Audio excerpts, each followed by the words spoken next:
Hi வணக்கம் guys. இப்போ நம்ம எங்கே வந்திருக்கோன்னா கறி வாங்க வந்திருக்கோம். இதுதான் கறியோடைய பண்ண இடம்.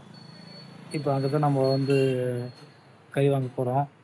ஸோ வாங்க அந்த வீடியோ நம்ம பார்க்கலாம். கறி வாங்குறது என்ன பண்ணுறாங்க, கறி வாங்குறதுக்குள்ள கறி எப்படி வெட்டுறாங்க அப்படிங்கிறத நம்ம பார்க்கலாம். கூட்டம் நல்லா செம்ம கூட்டங்க. ஆனால் இங்கே இருக்குது. ஸோ நான் பைய எடுத்துகிட்டு கிளம்பிட்டேன் கறி வாங்குறதுக்கு.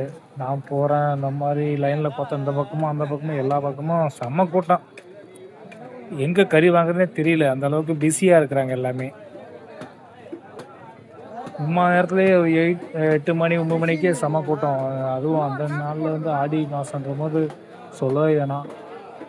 நிறைய விசேஷங்கள் நடக்குது, சாமி கோவிலாம் கும்பிட்றாங்க. இருந்தாலும் ஒரு பக்கம் இந்த ஆடி 18ன்னா அந்த செவ்வாய்னா ஆடி 18க்கு இருந்து தான் எல்லார வீட்லேயுமே இந்த ஆடி மாதம்னாவே அவங்களுக்கு ஒரு குதூகலம் வந்துடும். ஏன்னா சாமி கும்பிடுவாங்க, அந்த மாதிரி விஷயங்கள் நிறைய நடக்கும். அப்புறம் இந்த மாதிரி விஷயங்கள் கறிகள் நடக்கும். ஸோ நாமளும் கறி வாங்கிட்டு நம்மளும் சில்லறையை வாங்கிட்டு கிளம்பிட்டோம். ஸோ வீட்டில் போய் சமைச்சு சாப்பிட்ணும். ஸோ அந்த வீடியோ போட முடியுமாங்கிறது நமக்கு தெரியாது. இருந்தாலும் வீடியோ நம்ம கறி வாங்கிட்டு போகிற வீடியோ நம்ம போடுறோம். ஸோ உங்களுக்கு பிடிச்சிருந்தா லைக் பண்ணுங்கள், சப்ஸ்கிரைப் பண்ணுங்கள், ஷேர் பண்ணிக்கோங்க வீடியோவை.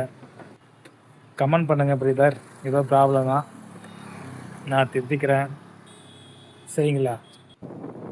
ஓகே பிரதர், இப்போ நம்ம வீட்டுக்கு கிளம்புறோம். வீட்டுக்கு போயிட்டுருக்கோம். வண்டியில்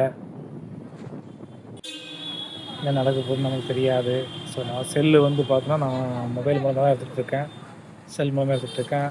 வண்டி ஓடிக்கிட்டே ட்ராவல் பண்ணி எடுத்துகிட்ருக்கேன். ஸோ இருந்தாலும் சேஃப்டி கிடையாது தான். அப்புறம் அதுக்கப்புறம் வீட்டில் பூ வாங்கிட்டு சொன்னாங்க. பூ வாங்கிட்டு சரி கிளம்பலான்னு போகிற இதில் ஒரு அழகான ஒரு ஆலமரம், இந்த எங்கே இருக்குதுன்னு, இந்த இடம் எங்கே இருக்குதுன்னு கண்டுபிடிச்சி சொல்லுங்கள். யாராவது இந்த ஊர் சார்ந்தவங்க என்னுடைய வீடியோவை பார்த்துருந்தாலும், இல்லை இந்த வழியாக போகிறவங்க யாராவது என்னுடைய வீடியோ பார்த்துருந்தாலும் என்ன ஊருங்கிறத தெரிவிங்க, கமெண்ட் பண்ணுங்கள். நம்ம கீழே சப்ஸ்கிரைப் பண்ணி மறந்துடாதீங்க. அதுக்கப்புறம் மசாலா இல்லைன்னு சொன்னது, மசாலா இதை வாங்கிட்டு போகலான்ட்டு 20 ரூபாய்க்கு மசாலா வாங்கினான்ட்டு அதுக்கப்புறம் நம்ம மளிகை கடைக்கு போயிருந்தோம். இந்த கடையும் எங்கே இருக்குதுன்னு கண்டுபிடிச்சி சொல்லுங்கள். ஸோ நான் இதுக்கப்புறம் ஒவ்வொரு வீடியோவிலும் போகிறத என்னென்ன பிளேஸுங்கிறத நீங்கள் கண்டுபிடிச்சி சொல்லுங்கள், என்னென்ன ஊருன்னு. பாய்.